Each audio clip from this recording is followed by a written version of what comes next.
built on the canal, and a roofed causeway built from the harbour to the pyramid-build area. A moat, that is the precinct, would be dug around the limestone outcrop and filled with water. The workforce would be told that any rock protruding through the water needs chipping off. Once all the protruding stone has been removed, the water level would be lowered and the process repeated. The whole area inside the moat need not be levelled, only around the first metres in. It is imperative the perimeter blocks are precisely level, the structural strength like the perimeter walls of a house. The interior is less important, and there is little need to remove rock, only to replace it with blocks. Once the water level has been dropped to around 30mm around the full perimeter of the pyramid base and no rock is protruding, the foundations are level and ready to receive the blocks. As soon as the project starts and infrastructure is being put in place, quarrying and shaping the blocks can begin. An enormous amount of blocks would be completed by the time the pyramid site is ready to accept them. When limestone is first quarried, it is a relatively soft rock which hardens when exposed to the CO2 in the atmosphere. By placing the blocks straight into water after they're released from the quarry face, the stone will stay softer and more easily worked with copper tools. By shaping the blocks in the water surface can be used as a constant level. By moving floats around the blocks, they could be easily turned in the water and all 6 sides levelled and shaped. Furthermore, working in water is also a more pleasant, cool, dust-free environment. The outer casing blocks would be quarried upstream at the quarry at Tura. A groove would be precisely carved into the quarry floor, and every block would be placed into the grooves during shaping. By using the water surface as a level, every block placed into the groove would produce exactly the same angled face, which would line up perfectly when placed. The casing block angle can be checked by using a simple water level.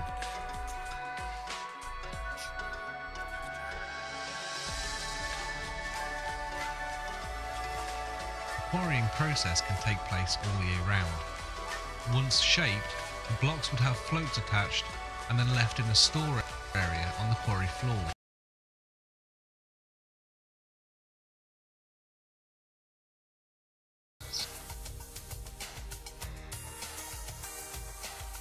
It's being shown. You can touch it, but here, the giants here are the ancient Cometians. They're being pictured as giants.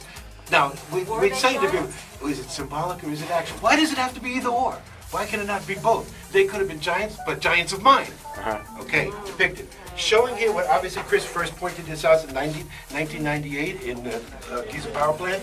This is a crook student, obviously. Again, some people will say, and I won't mention names, that this is just symbolic. Why does it have to be both? This shows a knowledge of electricity that was there. Why, if it's symbolic, do you have a wire being plugged into a box? I thought that was on. Of course, and this is the backbone of Osiris. The Jed pillar, Jed pillar, where they come to the name, used in Arabic today in Egypt, Jeddah means grandpa. Hakim was always called Jeddah, Jed pillar. But what it is, the backbone of Osiris also represents the spinal column, electricity being produced. This is producing electricity, clearly. So if we see that elsewhere, that's the backbone. That's the Jed pillar. I was pointing out Jed pillar. Yes. Now, to finish it, you have to go against the wall to see the final thing. Wait, sorry. Go ahead. You'll get time to take the picture. Oh, yes, I will. Okay, yes. As soon as we're done. Sorry, I don't want to Next interrupt scene. you. We just want to finish the story. Yeah. Again, giants, Cometians, the same thing. But here, the beam, and again, the snake is always Kundalini energy, always electricity. The beam is being deflected. Why is it being? He's holding up these knives. This creature, argument, it's always an argument what this creature is. Hakim said this is the baboon, the companion of Jehoty Toth, and it's a symbol of wisdom. But Ike Wesselman, who came with me, who was an anthropologist, said, no, that baboons don't have tails like this. He thought it was a reptile. Whatever it is, whatever you want to think. But it is a creature, and Hakim would say, it is the texts that tell us what's happening here. The texts say that this is a knowledge of credible energy and wisdom that can be abused. This is the origin of the myth of Atlantis right here for us, from the old kingdom of Egypt, saying that the ancient people had a great knowledge, a great technology that could be abused in modern times. This is a warning to the dynastic people from the ancient Cometians, first written in the modern script, that great knowledge was known, great wisdom can be abused. That's the warning. And here he's showing the knowledge of, he's got under control with both hands, snake, staff, they had the knowledge of electricity. Clearly, anybody can argue symbolic all they want. It shows they had an actual practical knowledge of electricity. So with the two knives that are being held, could it be symbolic of one can cut and make you bleed, and the other can cut and be of use? So either it's of use or it's of abuse. Very good, because Hakim would totally agree with that. Everything's in polarities, everything's in duality, and he's using both hands. Right. Exactly. But the text warns against the abuse of this knowledge. Wow.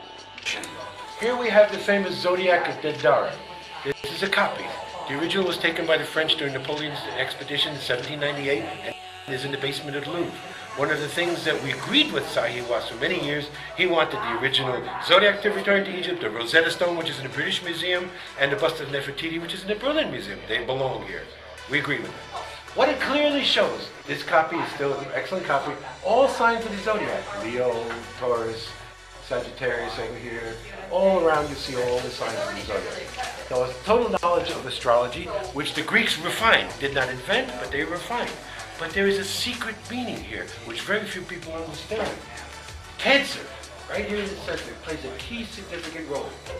The great French Alsatian mathematician, philosopher R.H. Waller de Lubitsch, who John Anthony West is the champion of today, did some incredible calculations, showing, because he was a mathematician, showing that there's different angles, everything is leading to cancer, to everyone to look at cancer here. So what do we know? Based on my research, the research of Barbara Head-Clow and others, there's no evidence that human beings practice astrology or astronomy before 8,000 BCE. 8,000 BCE is the age of Cancer. The Zodiac is telling us when astrology began. And that also tells us that before that there was a global cataclysm. Yes, exactly. And it's also indicating that there was no age of Leo, it starts with Cancer. They surmised that it went back during the whole precession that there was an age. So this is why, for those who argue that the Sphinx represents the astrological signs of Leo and Virgo, impossible. For when the Sphinx was created, there was no astrology. Because that's when the ancient people say the skies fell. Exactly. And so the axis of the earth may have been different at this time. Exactly. And so the people started observing at 8,000 BCE, created the zodiac, created constellations, and created the idea that we needed to predict because an invader had come from the sky. Something had damaged the earth, and so they needed to go to solstices, equinoxes, eclipses, study all of these things so they could perhaps predict when another invader. They became obsessed with time and prediction. Did not exist in ancient chemistry. And so the obsession with the sky then becomes a result of the fear of a return of the great cataclysm. As people have been saying on this tour, PSD, incredible PSD. Those that survived the cataclysm were obsessed with trying to know what was going to happen again. And they had this collective fear that pervaded all of the people. So yes, when the sky fell.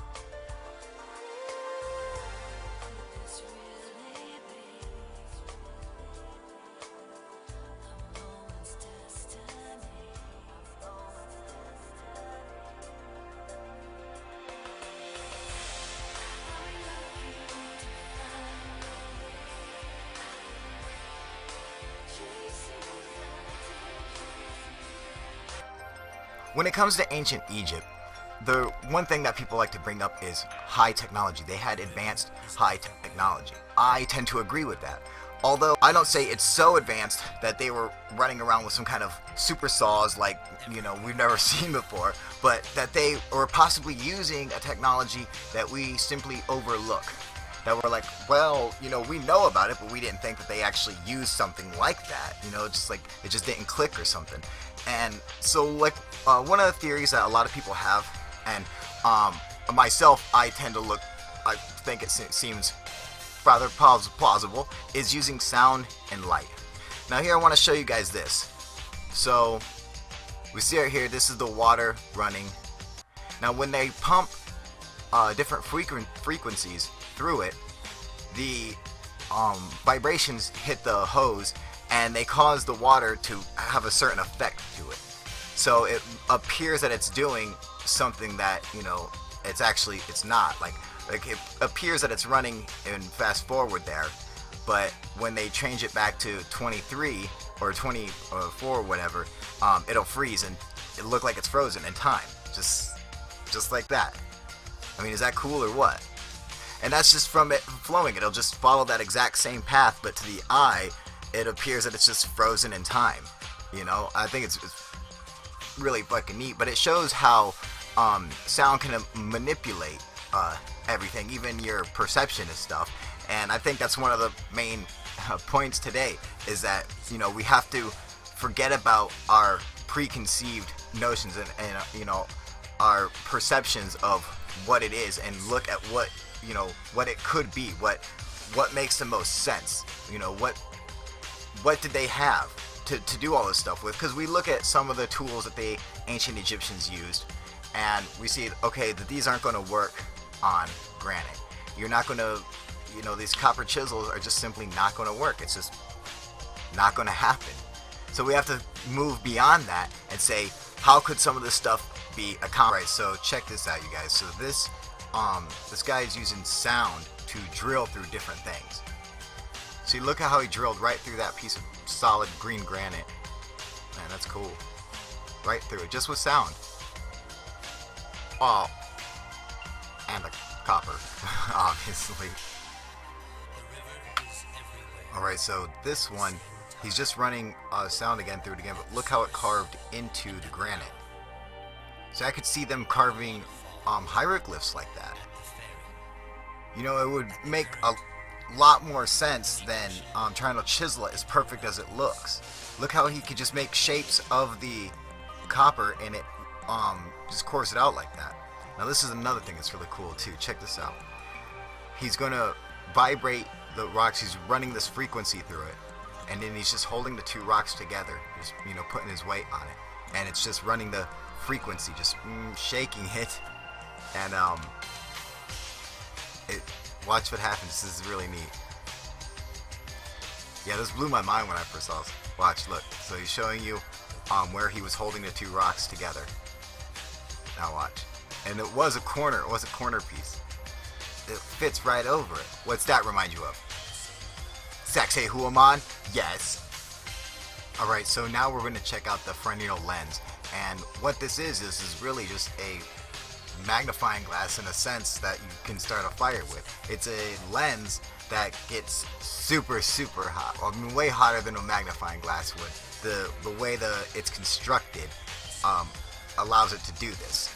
So here, we take a look at this video right here. He holds the wood under it for 2 seconds and it bursts into flames.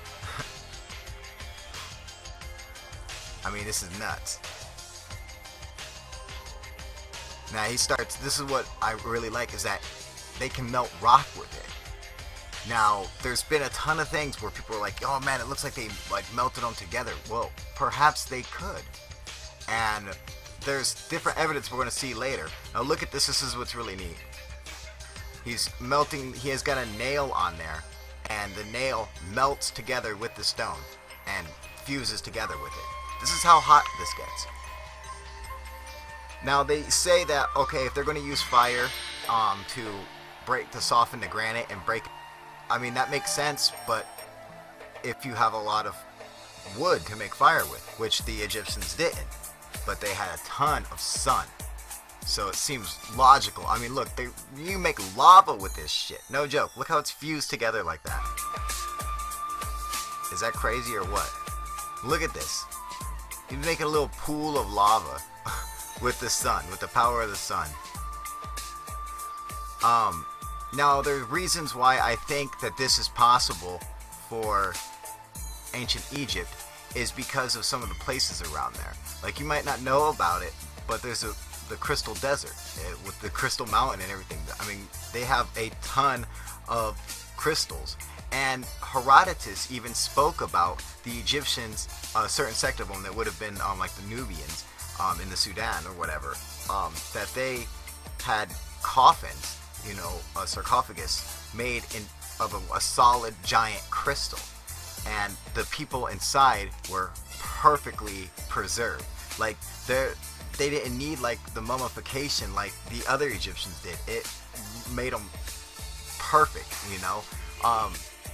I mean, we never found any evidence of it, but man, that's neat. He said you could see right through to the person inside. Like, it was crystal clear and you could see right through, and there's a ton of crystal around Egypt. This piece we're looking at is not from Egypt, it's actually from Mexico, but I just figured I'd show it because there are places that have stuff like that, so maybe Egypt did too at one time. Maybe it all got used up, I don't know, but just so you guys know where this one particular picture is from. Look how this boils now. See, like, and just with the power of the sun just beaming down on it, make it boil like it's nothing. I mean, is that cool or what? Now we're gonna go back into my theory of the pyramids being built on top of mountains. But I want you to look at some of this evidence. When we talk about like the air shaft go out of the pyramids, look at these two. There's the air shaft and there's the granite plug. And see how the ends, the pieces popped off like that? I think they look real similar. You see how it breaks off like that? So, I mean, I think they could have just drilled right through the mountain using something like that, using just sound. But this is what I noticed, which was really neat. When I looked at this, I saw the sides of it, and I was like, man, that looks really weird. And then I'm like, they're mirrored images, like imprinted on the side of the stone. I mean, that's really what it looked like to me. And I mean, I don't know if no one else I know of has played this out before, that there's these mirror images next to these shafts. But I went and I checked to make sure. So what I did was I went and cut them exactly in half, and I took two of the same images, cut them exactly in half, and then I took one side and flipped it 180 degrees, and then it should, if it was a mirror image, it should look exactly like the original does. So that's what we're going to test out right here. So I'm flipping it around. I already made sure it was the same size and everything. Move that over a little bit.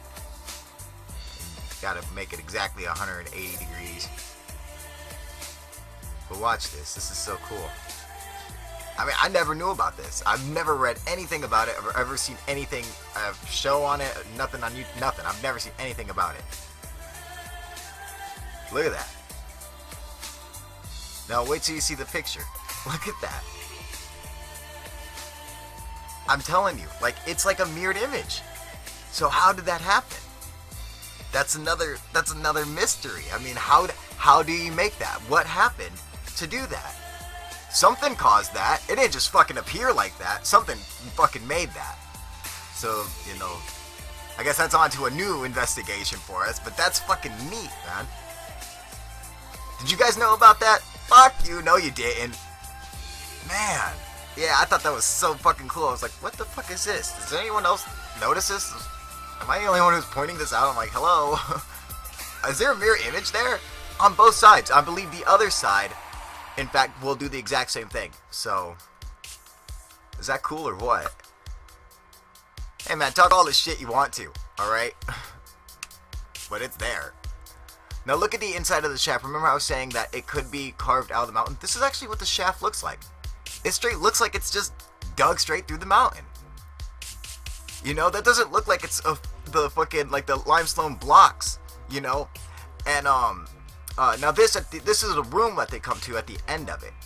So this part does, I could see why, because they have like this little slide-in door there. But I think the most of it was just pure mound. Now, this is what's cool. How did they get these copper handles that are in that door? How did they get it into the stone and have them like fused together like that? I think they could have used something like this. Used the Fresnel leads to heat the stone and then insert the copper handles. And then they fuse together and boom, now you got a copper handle onto it. So, makes sense, right? And it's something easy they could have done. They could have easily made a Fresnel lens because they have all that crystal, and that's exactly what you could use. So look at the inside of that. Come on, I'm telling you guys, I'm telling you. Now this is another thing that's really neat. This is like acoustic levitation, so you can use sound to actually control and move stuff and have it float through the air. Isn't that neat? This is just a neat piece of technology, but I think it's something that could also be taken advantage of by the ancient Egyptians. I mean, we hear stories like in the Bible how Israelites marched around the gates of Jericho and blew their trumpets at the same time. They all screamed at the same time and brought down the walls of Jericho. And a lot of other things, moving stuff with bells and other things like that. Now this is a really cool effect. This is the Hutchinson's effect. I don't know if you guys know about this guy, but this amateur physicist, John Hutchins, discovered this effect that basically will make any kind of material fly. It will make it float. And metal, it causes it to do some kind of weird warping where it becomes like this jelly, and it literally like pulls itself apart and becomes like goo. And it just does it to metal, but it's not hot or anything. It doesn't burn, and it'll heat up the metal too, but it doesn't burn the wood underneath. It's so weird. It's just like the molecules of it heat up or something. But these are really early experiments of his, and it's cool because he's just a nerd dude, you know. Doesn't have a degree or anything in it. It's just something, he's just an amateur, just likes doing it for fun, and he's experimenting with all this different equipment, and he's blasting like ultrasonic. This is really cool. This is when he first started the effect, and like it just makes everything fly like that. It just makes everything just pop up in the air. It doesn't matter what it's made out of. This is cool. Oop. Let's pull the wrench up. Watch this. The goop. It's pulling it up like a droplet, just like pulling it up in the air.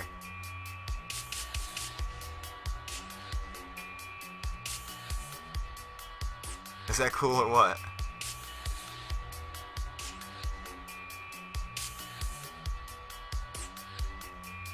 Look at that. That's a 60-pound cannonball just floating around. Up there go the pliers.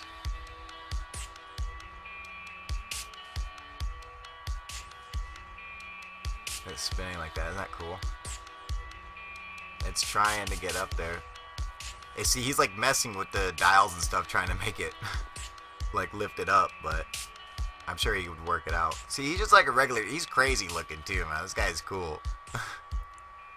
I dig him. Look how it's fused in like that. Now, I'm not saying the Hutchinson's effect didn't. Look at that. Not fucking crazy. I'm not saying it had something to do with ancient Egypt, although it could have. I just figured you guys should check this out because it's fucking cool. Look, oh, he's definitely a fucking alien. Come on, give me a break, you guys. Shit, look at this guy. God, I fucking love him. I just want to lick his head. You can't even move in his house. He's got so much equipment, old army surplus radios and shit. This dude's fucking awesome. This dude's so cool, man. He's just like, pew, pew, pew, pew, pew. He don't even know what the hell he's doing. He's like, oh, shit. Now, he got in trouble from making, like, when he first started, he was making stuff in his neighbor's house, like, float. And so the government came to, like, shut him down or whatever. But he ended up just going off-grid totally. It just runs everything himself, all his power and everything, so there's nothing they can do about it. This is cool. They were setting up an experiment to try to make something move on the first yellow crate, and then all of a sudden on the floor and back, a sponge just lifted up, and they're like, "Oh man, they didn't get to see it. The cameraman saw it." And but they were in there getting everything ready, and he was just like dialing the machine in, and a fucking sponge just took off. These are some of his homemade batteries, man. This is really cool. Look at this. God, I love this dude. Look at him. This is my kind of dude, man. This dude's awesome. Oh yeah, man. He just goes up there and grabs some regular stones, and with those stones, he makes these batteries that last forever. They don't run out. He's like, they last as long as minerals last, or whatever, a couple thousand years or whatever. Isn't that neat? That dude's bad as fuck, man. Look at his crooked glasses. I fucking love this guy, man. Crazy hair. This dude's awesome. That fucking cyborg battery, man. Oh, and the Star Trek outfit. God damn it. This dude's bad as fucking shit, dude. That fucking badass fucking cyborg battery over there, man. Oh, they love him in Japan, dude. He's like a rock star. Look at his house. Look at his fucking house, dude. Is this dude cool or what? So, what are your guys' thoughts? Do you think that they could have had used giant lenses to like melt rock and stone and stuff like that, and possibly use sound? So maybe using sound and light to manipulate stuff that we know about, we just totally overlook. What are your guys' thoughts on it? All right, UFO proof.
obviously people don't see it because it's right in front of their faces, and I've not seen it. It's only been very, very recently that I'm seeing this stuff, and once you see it, you can't help but see it. It is everywhere. You know, in all these ancient sites. And I'm just going to start with this because anybody that gets into this, again, they've seen this, and this is apparently a manhole that were found, what's it say, 20,000 years. You know, you can forget all that. We can't prove any of this, it's just interesting stuff. But yeah, this appears to be a manhole. Like I say, this could only be a few decades old, don't really know. But it's just showing you what can happen to things like, again, at Mother Shipton's cave, when you place things on side of a, you know, like a limestone cave that's, you know, that's got running water, it will encase it or even turn it into limestone, right? Which is what I keep edging at, because all this stuff, most of it is built from lime concrete. But when it's really ancient, I'm talking about things like andesite, not so much granite. I'm not right sure, I just know what I'm looking at, and I'm going to show you what I'm looking at. This I've shown once before, and again this is critical because this is a river and you've got running water. A lot of this stuff in India, I think, are actually machine parts, similar to, again, what's happened at Mother Shipton's cave and that manhole cover. These are machine parts. Yeah, these look like they could have been plastic, like plastic mold. Ancient, yes, plastic will have been made in the past. And again, this here, this pleat is crucial because this will have been whole at one point, right? And it ran all the way around, you can see that, but then it's been broken, but you can still see the imprint of where it was, but it's all turned to this material. This is one of those so-called U parts. We can't prove it, but it's critical to what I'm going to show you. These again are machine parts, and that's the thing, all these sites, they were using so much metal, and that's a sign of an extremely advanced civilization. I mean, we're talking about using more metal than what we do today. It's everywhere. And what's it say, aluminium wedge, right? This could actually be real, but it's these type of things, right? You see that bit there, that, yes, remember that bit there. This is in Peru or Bolivia, and you've got that there, do you see that, that's sticking up, and it's got a hole in it, because all this will have been a machine, a huge machine, right? And I'm thinking that all these walls have all been carved from this stuff, right? It might even be, much of it might be of the same type of material that you're able to maybe heat this up, because it was all once metal. You can heat it up and then form these blocks, but I'm not even sure about that. I just think that they've just been cutting them down, because I think all these knobbies are actually like rebar structures, like what I've been showing you. But that is the bottom of the machine. There's a circle there, and that's why this civilization, which wasn't even the Inca, okay, have encased it and left it, because they knew what they were looking at. They weren't stupid. I'm going to show you this again. I've shown you this image once before, right? But only a few seconds. I didn't point out what I was trying to show you. This is in Egypt. I'll see if I can zoom in a bit on this one without it distorting for you. Right, that area there, you see that? It's exactly what I've just shown you, but it will be stone or almost fully stone. It's right there. I think all this is some machine. Every single piece here is machines turned to stone. When you go and inspect this image, I want you to look at everything that I'm pointing out. I mean, look at that. Look at that thing there. It looks like some big axle, chassis, yeah. got holes in it, pieces and connections, and it's just part of this wall. That there, that, and that, just everywhere. Every single piece here is a machine. Okay, right, this is the most important image of the entire video. This is the top section of the Great Pyramid, right? And I'm saying, and I'm going to prove it, that this wasn't always a pyramid. I've tried edging at that, but he's pointing at this corner, and this is right in front of his face. And look at these bars here. You know, like an old prison cell, yeah? They're made from iron, and then they're bolted into position. Yeah, can you see these? I mean, they're still sticking out of the wall, for God's sake. Yes, it's right there, turned to stone. There's other things in this image. This is at the bottom of the Great Pyramid, which isn't the bottom. Everything's underground.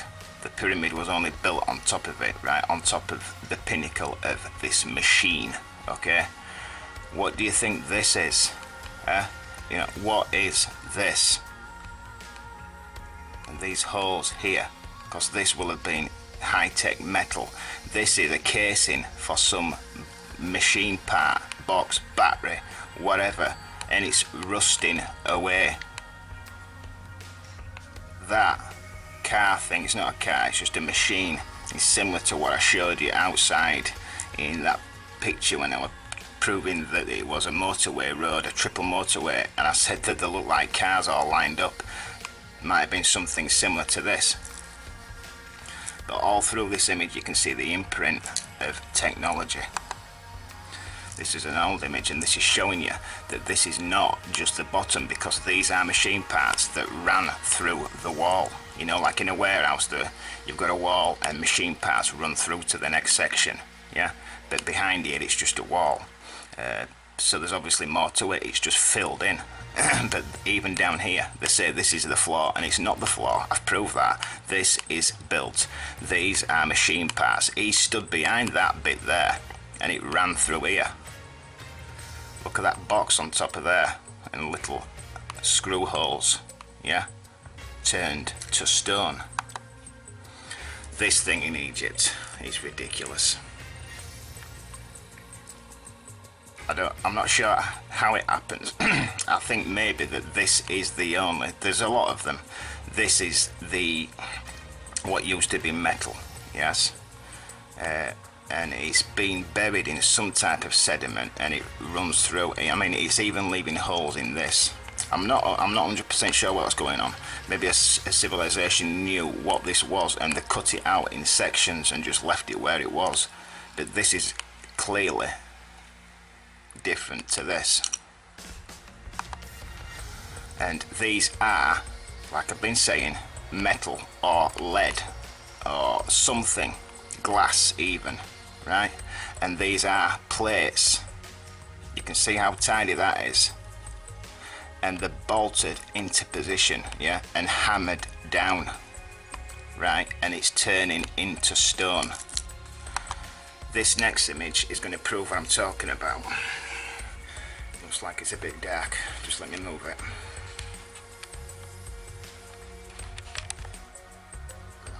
I'll have to lift it up. Right. This here. Can you see how this is broken away, and it's really tidy there, yeah?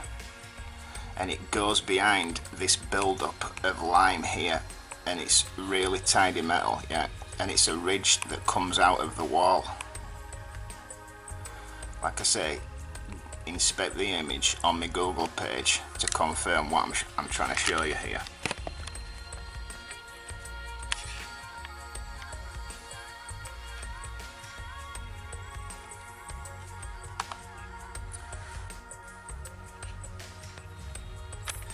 showed you this in an earlier video. This section here, I want you to have a look at that. I don't know if this is embedded in the wall or if it's kind of sticking out. Yeah, and that piece there,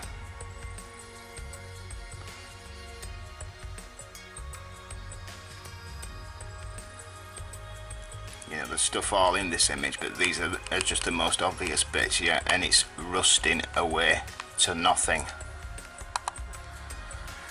This bit here, this is rust, right? This is a megalithic site, and he's looking in here, and this is some type of plate, yeah.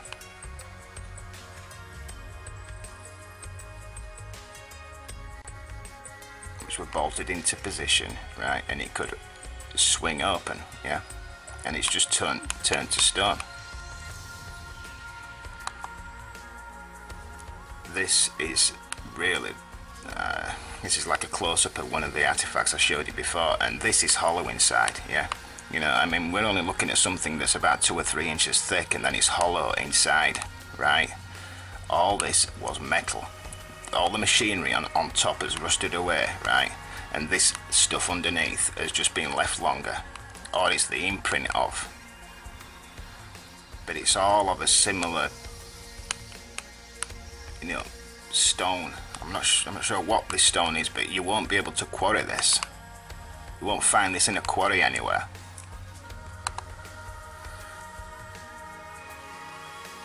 It's obviously a machine. Look at the colour of it. Again, it's about 2 or 3 inches thick, and then it's hollow inside.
yeah, I'm not just going to keep repeating myself and saying the same things like I have done in previous videos where I just keep saying the same thing over and over again. So yeah, it's mainly for, you know, those of you that know what I'm trying to get across here.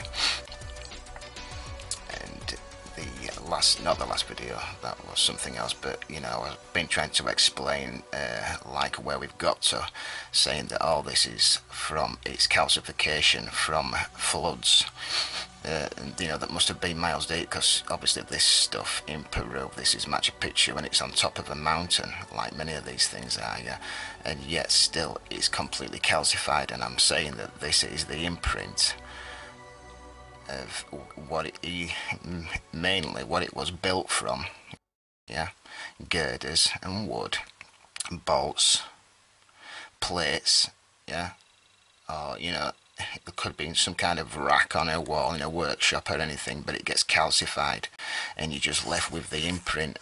Now I don't know if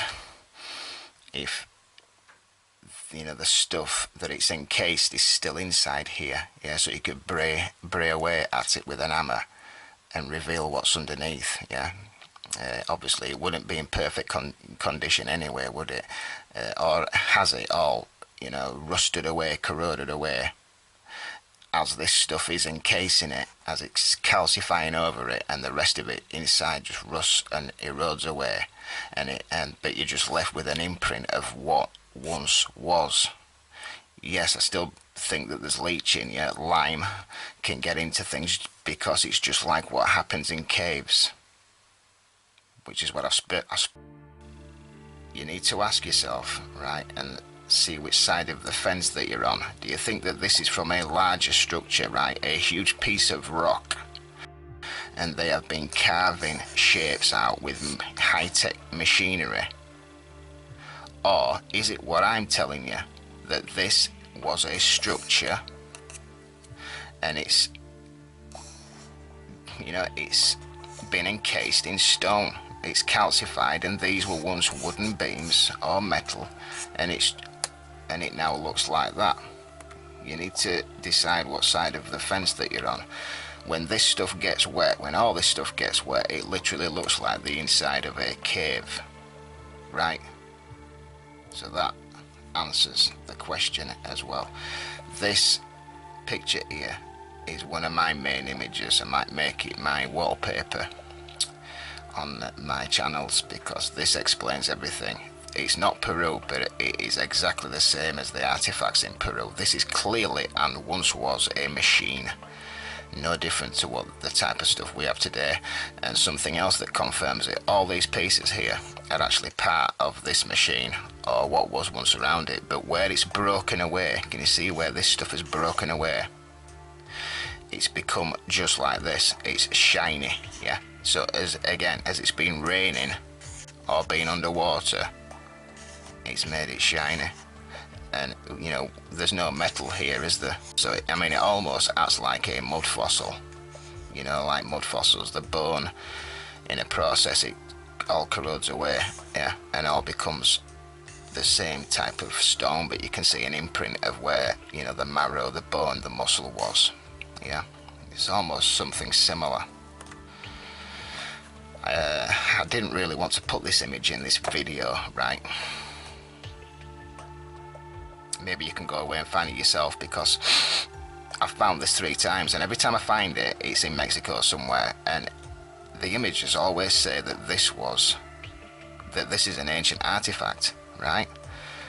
But to me, it just looks like a fiberglass kit car, part of a kit car, doesn't it? Look at it, yeah, and this is where you'd sit.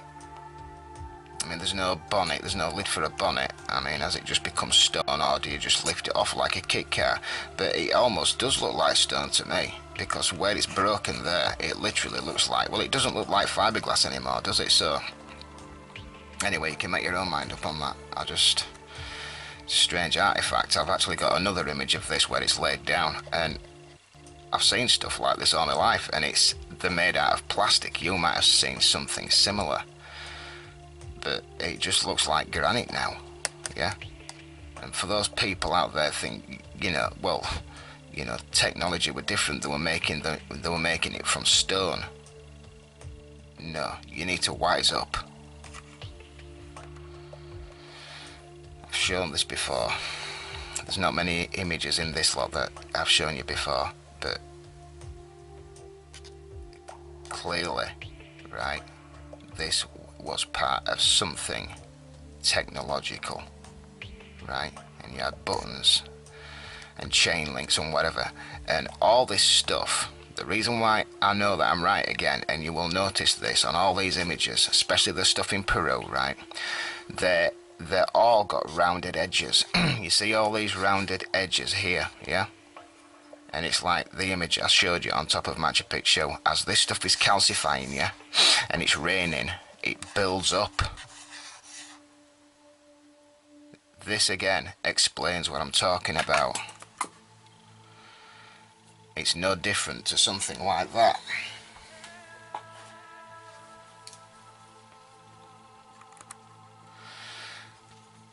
This site here, again, most of this stuff will be underground.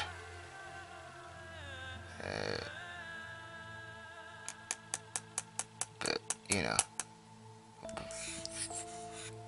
I just can't see what they're talking about anymore. You know, I mean, I don't even get what they're talking about. It's clearly calcification and an imprint of, you know, how things are built from, you know, steel and iron. That has got a double rim there, yeah, where you put a big beam inside, yeah, and it goes up to buffers there and locks in place tightly and perfectly. There's nothing left inside it because it just looks like sand and clay inside here, so it's all corroded away, which is just like the walls. Everything is coloured like this, but this here was clearly steel. It's not what this guy's saying, is it? You can clearly see that this is steel and it's rusting away. This is what colour rust is, isn't it? Right? Look. Right, if you can't see this, I want you to check this image on my wall. I'm going to put this image in another video, right? You know, iron girders, they are hollow inside, aren't they? Yeah, iron beams, right? If you look in this corner, you can actually see it's about ½ inch thick. These beams were that's building this. Yes, they are hollow inside, right? But they have become, well, you know, must have been flooded. It must have got flooded with mud, and that's turned to stone. But you can see the rim, right? Check this image on my Google page. This particular image. I'm pointing out a few things in this video, right, which confirms everything I'm talking about. I've shown you this one image before, and this is the remnant of steel plates, right? And again, it's what I've shown you, like in Peru, and this is built up in front of this, right? This here cannot be looked over. This is built up from calcifying on top of this steel plate, and it rusts and looks like rust, doesn't it? Again, this is deep corrosion in steel. I don't know if these were huge lumps of steel, aluminium, tungsten steel, I don't know, or were they plates? It literally looks like a huge piece, yeah, and it's all corroding away inside.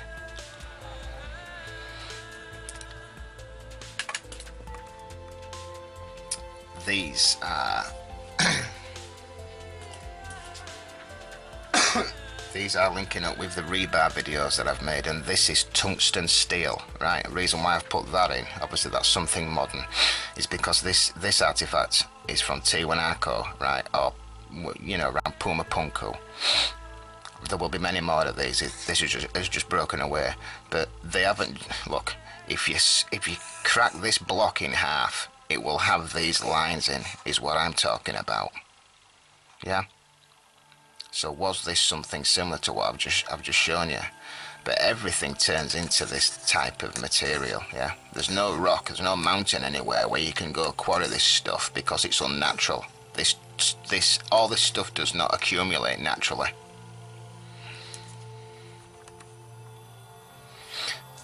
This image, I'm going to put it in the video that I'm talking about when I'm going to explain. It's very clear what we are looking at here. This is obviously technology and not something carved into this rock, yeah? This rock, this cliffside, has fallen away and revealed this at some point, right? I mean, you can see girders and things, look, right, and then it goes up here and then fades into the wall. There'll be more of it inside here, but this is technology. It's not something carved, and it's all over the world, right? Right.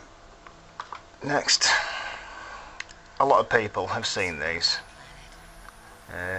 Obviously mainstream science, they're calling them bowls. But to me, these look like cogs, right? Giant cogs. You can even see holes in them on different images. How they've turned into this material, I've got no idea, right? Yet. I've got some theories, but I'm not going to touch on that now. But these are clearly cogs. Huge cogs. A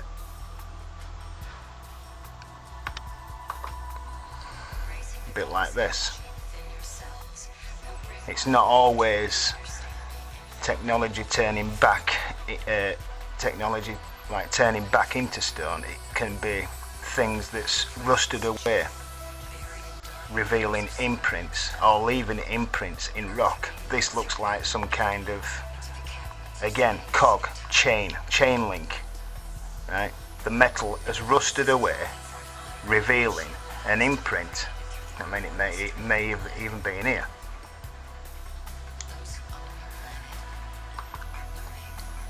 This to me looks like, it can be anything, but to me it looks like it could have been a quayside, yeah, for boats, ships. This was iron, right, and it's been braided into wood. All this could have been wood, right, and over time it's turned to rock. This is not stone put into stone. Yes, there is evidence of moulding rock out there, you know, something else that we can't do today.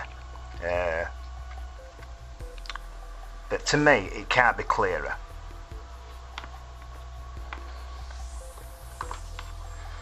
Hold on, because that one's rather good. This speaks for itself. This looks like some kind of console went down here. It's all rusted away. It's all rusted away, and you're just left with this. What this was, I don't know. Obviously, this was a piece of something larger, and you've got the imprint of it, and the turning back into stone or back into its original elements, its former material. I made a video a few weeks ago and it was called Prehistoric Egypt, and I tried proving to you, showing you something completely new that no one's shown before, about how the pyramids, especially Giza, the Bent Pyramid and probably the Red Pyramid and other things, how they were built, and they're built like this across the entire world. Probably the original, but I was showing you anyway how it was more than just, you know, perfectly placed blocks, like you know, to within a hair's width blocks, yeah, just placed on top of each other. It's far more than that, right? Far more than that. I'm gonna have to show you it again, because after making that video, a friend of mine anyway ended up sharing some pictures, about 94 images of the Meidum pyramid, probably to show that that's not built like that, but so what? I think it's a later structure anyway, and I'm going to show that. This is going to have to be in part 2, because the images in part 2 were just actually meant to be it, and I've just found more since, and I'm going to have to start with this. But anyway, it's like, you know, like the H blocks, yeah, in Peru. How, you know, each level are just huge pieces, yeah, that slot into each other. These are just probably broken, or they were like that, but that connects to that. You know, that's not just a piece, that is one block, and it will set right back, yeah. And now they miss a space, and that all these eventually end up being the casing stones, yeah. You know, these blocks are the casing stones, right? The whole thing as well, all of them have been rebuilt on many a times, yeah.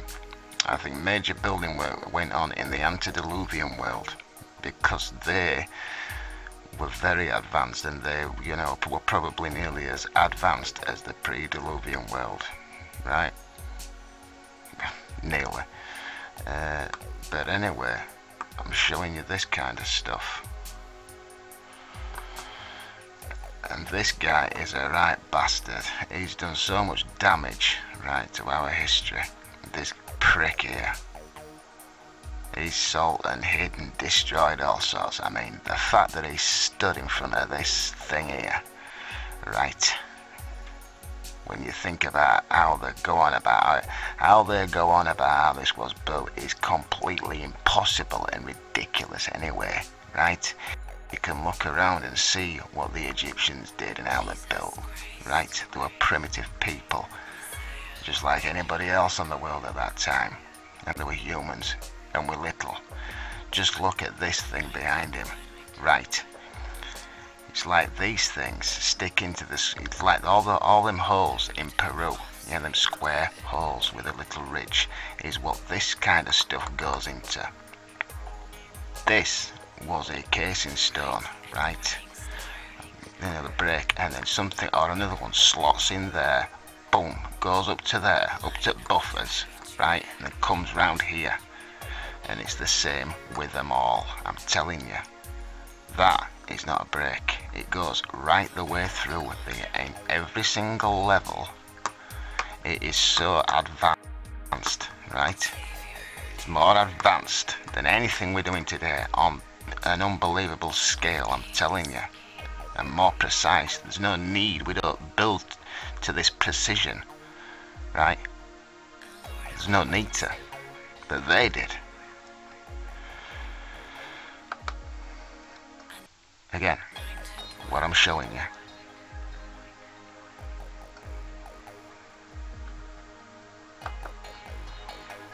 is everywhere, right?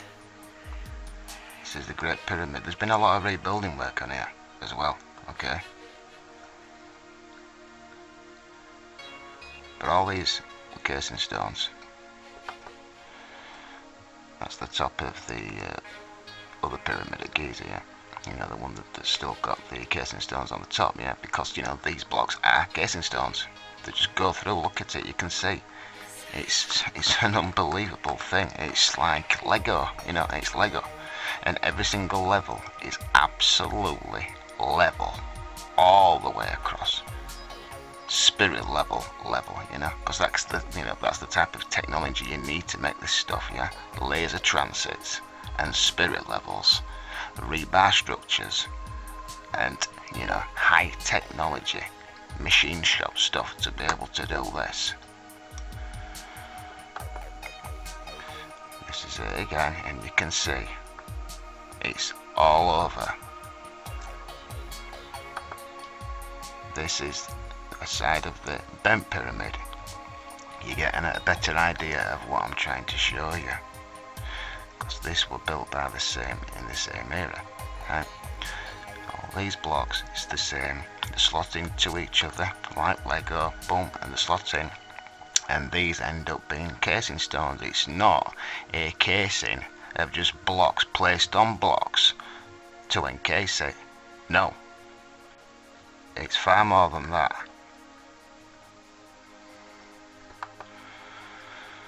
That's another view.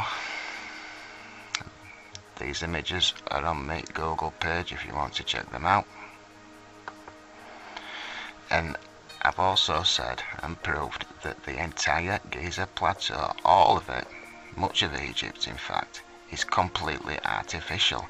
It goes down for hundreds and hundreds of meters. It's not just the pyramid that's built like that, the pyramids, yes, it's the floor, right? And it's not just because then they later, no, a path. This goes down like this, and down, and down, and down, okay? See what I'm getting at? This black stuff was laid later, I think in the antediluvian era, right? Because they could mould basalt and things, yeah? We can't do that. But this, I mean, look, I've even shown that it's got holes in it, yeah, where rebar was, right? Because it's a rebar structure. But this stuff goes down for hundreds of meters. There's an entire city that's buried underground, right? Most of the sand, right, is eroded concrete. That's why it's got rubble all over it. Look at it. Right, this was done in the antediluvian world. You know, this is a replacement. These are just blocks placed on here. I've just shown you how these things were built. But just look here, right? There's so much hidden here. It's beyond belief, guys.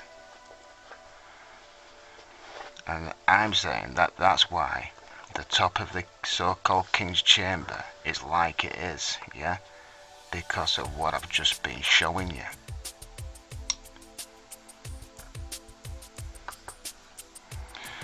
This small pyramid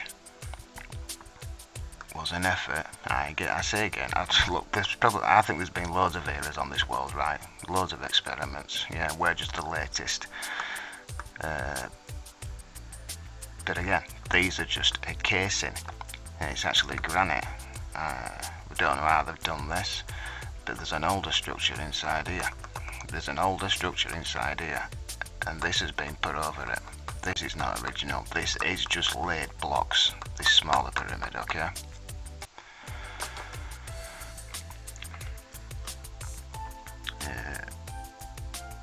This is the mud pyramid, yes, at Saqqara. I don't know who's done this. This could have been the Egyptians, but it's built over an older structure, right? And there's an even older structure inside that, right? That probably goes underground for hundreds of meters. I've shown what's inside here. You know, massive megalithic high precision machine blocks, and then there's this thing built on the corner. I will show it at the end, and then you've got this thing on top, like a mud brick type of style, yeah, that had a smothering over it. This is the other huge eroded mud brick pyramid, and then there's the similar structure that it's built over, right, to what I've just shown you, that's built on the corner of that last pyramid. But then there's another area inside this huge megalithic blocks. I'll get into in part 2, right? Part 2 is going to be mainly about this pyramid, because this is what he shared the images on, those 98 images, right?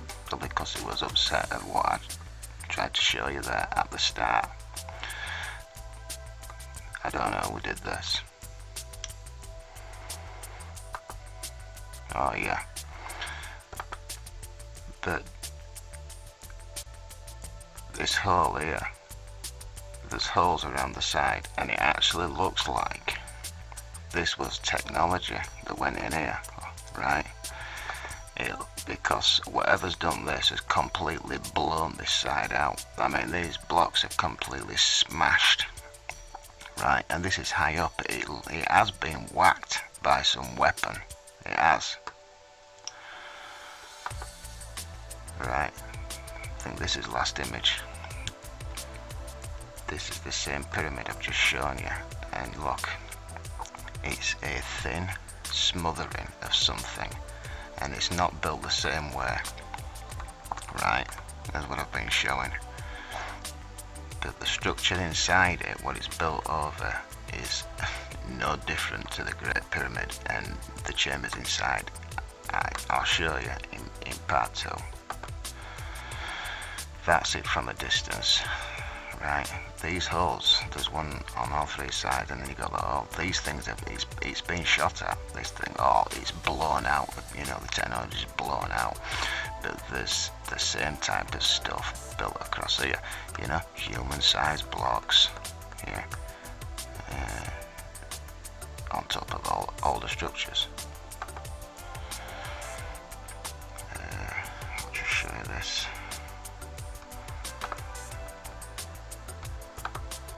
Right, yeah, these two.